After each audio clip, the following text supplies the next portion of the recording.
Perbuatan para terdakwa ini sangat sadis. Yang kedua, perbuatan terdakwa sangat meresahkan masyarakat sekitar, khususnya masyarakat Simpang Jernih. Syederalun, Jaksa Penuntut Umum dari Kejaksaan Aceh Timur menuntut kedua terdakwa perkara pembunuhan ibu dan anak di Kecamatan Simpang Jernih dengan pidana mati.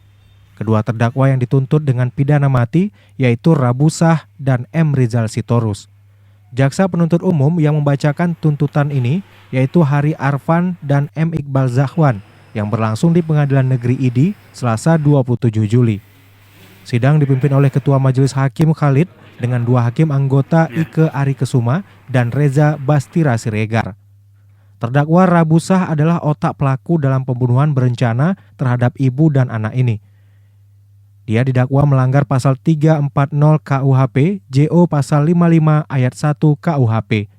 Sedangkan terdakwa M. Rizal selain membunuh, ia juga memperkosa korban yang masih di bawah umur, sehingga ia didakwa melanggar pasal 340 KUHP, JO pasal 55 ayat 1 dan pasal 76D JO pasal 81 ayat 1 Undang-Undang tentang Perlindungan Anak.